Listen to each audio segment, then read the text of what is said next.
Nakon što sazna da ima bolest koja će ga učiniti neplodnim, muškarac upoznaje nekoliko žena u očajničkom pokušaju da ima djecu.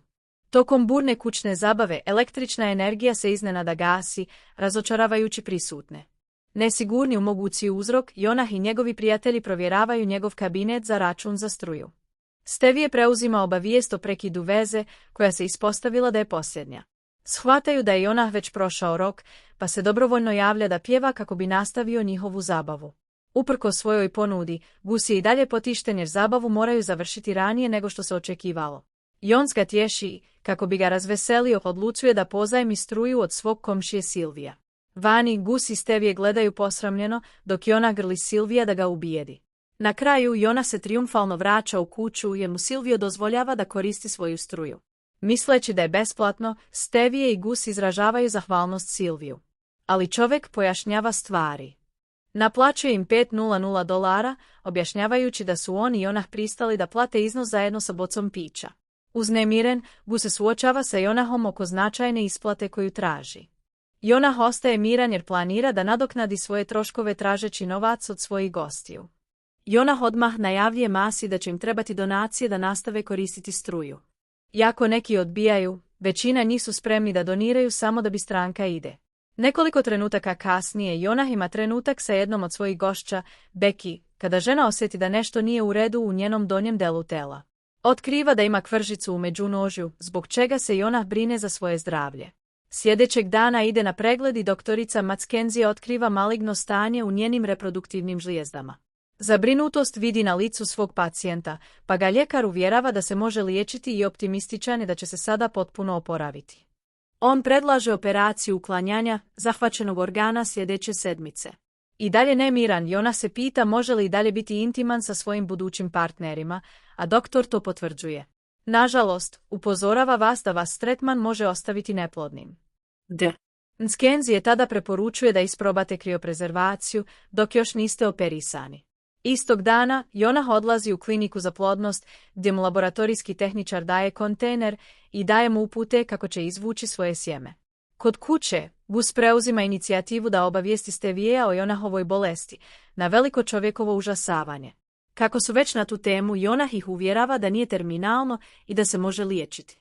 Zbog bolesti Stevie pita da li da otkažu predstojeću zabavu, ali njegov bolesni prijatelj odbija. Stevie i Gus su zbunjeni njegovom odlukom, pa on pojašnjava da se osjeća nelagodno objašnjavajući svoje stanje svojim gostima. Jednog dana, dok trio uređuje kuću za predstojeću zabavu, Jonah prima iznenadni telefonski poziv. Ispostavilo se da je iz klinike za oplodnju i oni ga pozivaju na rezultate. Po dolasku u kliniku, laboratorijski tehničar ga obavještava da ima poseban slučaj u kojem njegovo sjeme ne preživi postupak zamrzavanja. Ukratko, krioprezervacija za njega neće biti efikasna opcija. I dalje pun nade, Jonah se pita da li postoje druge opcije, pa laboratorijski tehničar preporučuje da sutradan spava sa svojom djevojkom. Posjećuje svoju sestru Claire kako bi obavijestio o svojoj bolesti. Pregledavajući dokument o svojoj majci, koja je umrla od sličnog stanja, pažnja muškarca i dalje luta prema njegovom nečaku. Claire shvata njegovo odvajanje, pa ga vraća u stvarnost. Zavidan što njegova sestra ima drugo dete, opravdava se jer treba da pozove bivšu devojku da pokuša da se razmnožava sa njom. U obližnjem kafiću Jonah naleti na Avu, ali nespretnost je i dalje evidentna među njima. Iskreno, ona ga podsjeća da im nije suđeno da se upoznaju jer su se dogovorili da neće imati kontakt 6 mjeseci.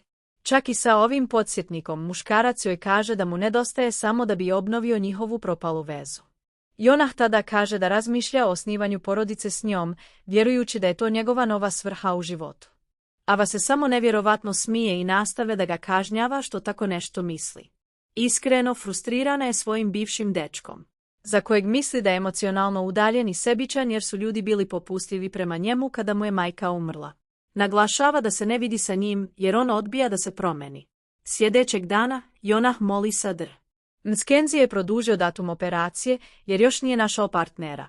Ljekar vas upozorava da će produženje datuma operacije dovesti do malog rizika od širenja vaše bolesti.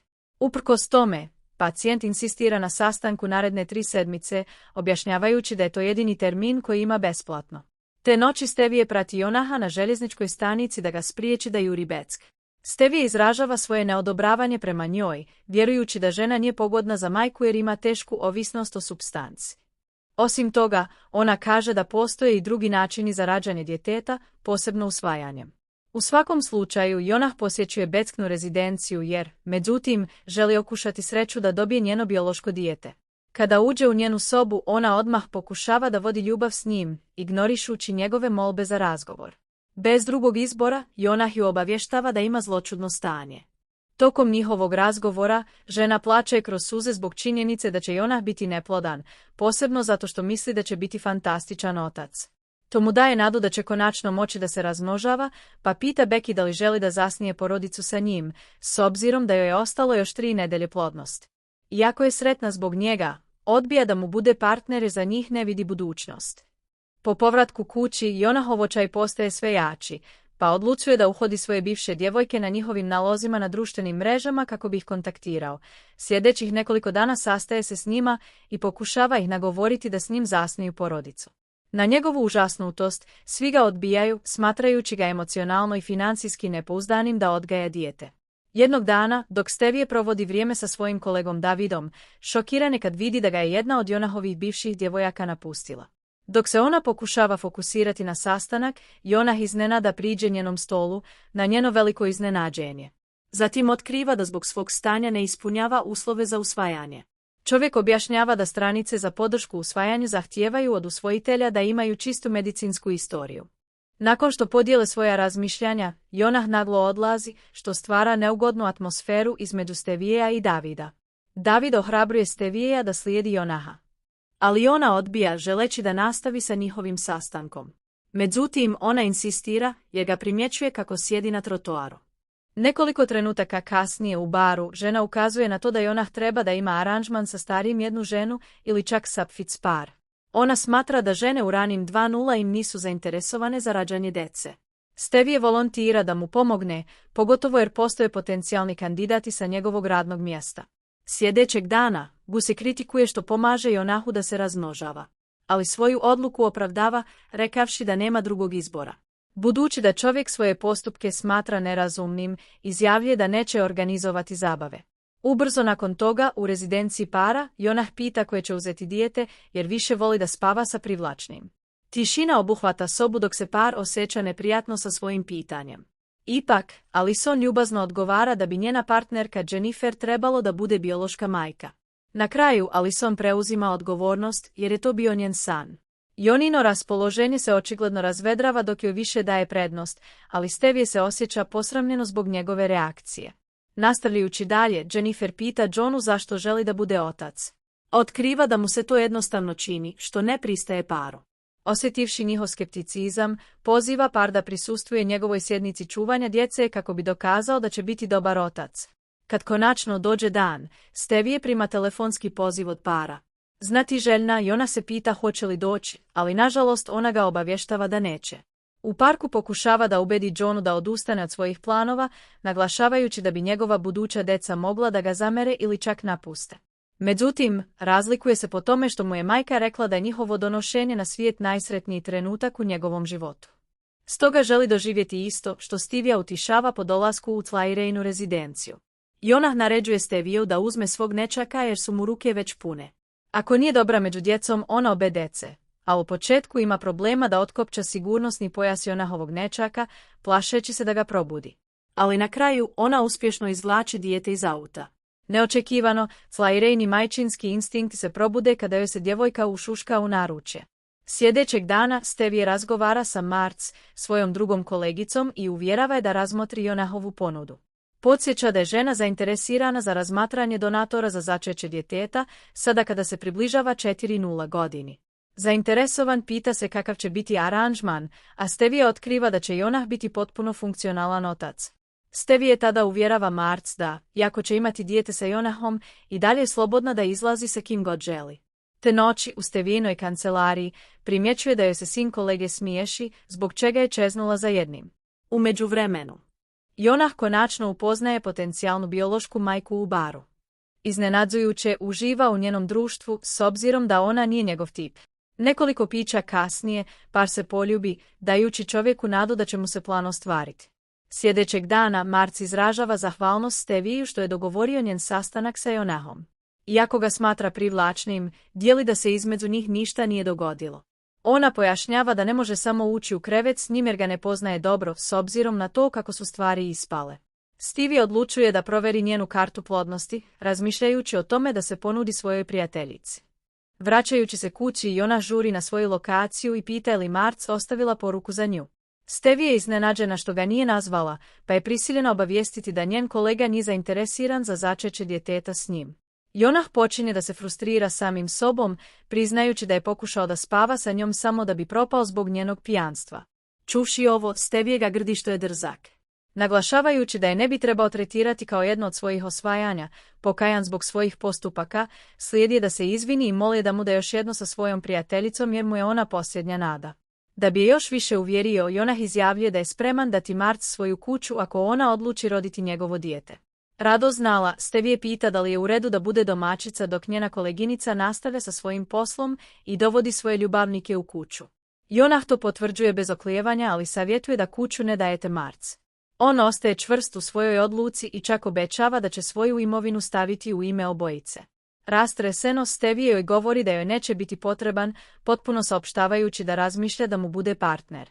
Njegove riječi zbunjuju Jonaha, ali ona odbija dati više detalja i šalje ga iz svoje sobe. Kasnije te noći ostavlja poruku govorne pošte za Stevie, izražavajući spremnost da sljedećeg jutra odgaja dijete s njom. Ona poziva Jonaha u svoju sobu i daje mu dokument koji sadrži niz uslova koje je napravila za njihov aranžman. Plaši se mogućnosti da to možda ne uspije, pa želi da njen sporazum bude povjerljiv, čak i sa Gusom. Kroz ovo se i dalje mogu vratiti svojoj normalnoj dinamici. Zbog dužine ugovora, Jonah ga potpisuje bez čitanja na Stevijevu frustraciju. Ona ga ohrabruje da postavlja pitanja, ali on je u redu sa njenim uslovima. Muškarac se pita je li sigurna u svoju odluku s obzirom na to da u početku nije željela imati dijete. Stevie priznaje da su je blagodati koje će požnjeti natjerale da ponudi svoje društvo. Premješten, Jonah nastavlja da zatvara zavjese, odlučan da vodi ljubav s njom. Međutim, ona je odbijena idejom i podsjeća ga da ugovor zahtijeva od njih da vještački zatrudne dijete. Iste noći, par odlazi u motel gdje će ostati 4 dana prema Stevinom prozoru plodnosti tokom njene prakse. Johna slučajno razbije špric, što iritira Stevija jer je to njegova najvažnija oprema. Bez drugog izbora, par se vozi do najbliže ljekarne, ali na njihovu užasnutost uskoro se zatvara. Stevie je frustriran što su propustili prvi dan, pa je Jonah prisiljen ponuditi da spavaju zajedno. Po povratku u motel, par pokušava da bude intiman, ali ih njihova nelagoda sprečava da slede tu činjenicu. Ona predlaže da idu polako, što se slaže sa. Par konačno vodi ljubav iznenađen što su uživali u društvu jedni drugih. Tokom naredne 3 noći, par nastavlja svoju tajnu vezu i zbližava se. Jednog jutra na poslu, Stevie je užasnuta otkrivši da ima menstruaciju. Odmah upoznaje Jonaha i obavještava ga da su njihove kratke noći strasti propale. Zbog toga se osjeća frustrirano jer se nada da će konačno začeti dijete. Žena ga ohrabruje da traži drugu opciju. Ali Jonah odbija jer nije izvodljivo sada kada mu je ostalo samo 3 dana do operacije. Njegove riječi zvuče kao da krivi Stevie, što je vrijeđa. Ne želeći da insistira na tom pitanju, ona mu naređuje da ode, obrazlažući da se mora vratiti na posao. Jonah osjeća bijes u njenom glasu, pa joj se suočava s tim i naglašava da ima sreće jer ima puno vremena za djecu. Besna, ona naglo napušta auto, ali muškarac je prati. Podsjeća je da je njegov plan da pokuša sa njim na njeno ogorčenje. Iz inata, Stevie kaže da joj je laknulo što nisu mogli zatrudnjeti jer bi to bila katastrofa. Nakon toga Jonah se slomljenog srca vraća kući i Gus ga grdi što kasni. Da stvar bude gora, obavještava da Stevie neće doći na njenu zabavu večeras. Čovjek pokušava da prisluškuje dok Johna pokušava da pozove Stevija, ali brzo odustaje od poziva, plašeći se da umjesto toga sazna za njihovu aferu. Njegov prijatelj ga uvjerava da će biti dobro, obećavajući mu da će mu pomoći da se pripremi za zabavu. Te noći, Gus uzbuđeno prilazi Jonahu da ga obavijesti da je pozvao Avu. Kada se bivši ljubavnici upoznaju, ona momentalno grli svog bivšeg dečka nakon što sazna da ima maligno stanje. Tada shvata zašto je odlučan da odmah dobije dete. Zbog osjetljive teme, Jonah vodi ženu gore da razgovara u svojoj sobi. Ava je žao što je rekla uvredljive stvari prema njemu. Posebno što sam ga nazvao užasnim ocem. Istina, ona ga može posmatrati kao nekoga dobrog, sjećajući se kako se dobro ponaša prema svojim nećacima. Obuzet emocijama, Jonah ljubi svoju bivšu djevojku, što ih navodi da postanu intimni. Tokom čina iznenada odlazi, nesposoban da nastavi jer je sada zaljubljen u nekog drugog. U tom trenutku policijska sirena prekida njihov razgovor, zbog čega se muškarac obuče kako bi se mogao nositi s njima prije odlaska. Naređuje Avi da ostane u sobi i izvinjava se što ju je vezao za svoj plan. Dok se Jonah kreće morem ljudi, neočekivano upoznaje Stevieja, koji je izbezumljen jer ne može doći do svog telefona. Ona mu se obilno izvinjava, objašnjavajući da nije mislila ono što je ranije rekla. U tom trenutku Ava napušta Joninu sobu i Stevie vjeruje da su se pomirili. Osjećajući se izdano, ljutito odlazi, ali njen tajni ljubavnik nastavlja da je prati. Žena odbija da ga prepozna, pa ulazi u svoj auto i odlazi. Na njegovo iznenađenje uporni Jonah se drži za svoje vozilo, samo da bi bio odvučen. Uznemirena, zaustavlja automobil i brzo žuri da mu pomogne. Kada se pribra, kaže da više ne mari za dete i da želi da bude sa njom. Nažalost Stevie, koja je još uvijek povrijeđena idejom da Ava spava s njim, izražava da želi imati dijete, ali ne s njim na dan operacije. Samo Claire i Gus volontiraju da odvedu Jonaha u bolnicu. Kada Mackenzie ga usmjerava, Stevie dolazi, pa se Claire pretvara da joj je potrebna Gusova pomoć sa sinom kako bi paru dala privatnost da razgovara. Sada sama, ona se izvinjava što ga je povrijedila, ali on insistira da je u pravu. Jonah je tada ohrabruje da ima dijete ako želi i vjeruje da bi to trebala imati sa čovjekom koji je poštuje. Odjednom, Gus interveniše da objavi da će operacija početi za nekoliko sekundi. Čvrsto grli Jonaha da pokaže svoju podršku i nastavlja da odlazi. Međutim, zaustavlja se na svom putu nakon što čuje nešto kontroverzno od Stevieja. Žena traži uvjeravanje pacijenta da li on zaista želi biti s njom. Kada on potvrdi, ona predlaže da pronađu donatora za zajedničko dijete. Jonah je oduševljen njenom inicijativom, koja ih navodi na poljubac. Gus, koji nema pojma da su njegovi prijatelji povezani jedni s drugima, psuje u nevjerici. Pretplatite se za više ovakvih videa. Uključite obavještenja i ostavite like da pomognete kanalu. Hvala što ste gledali.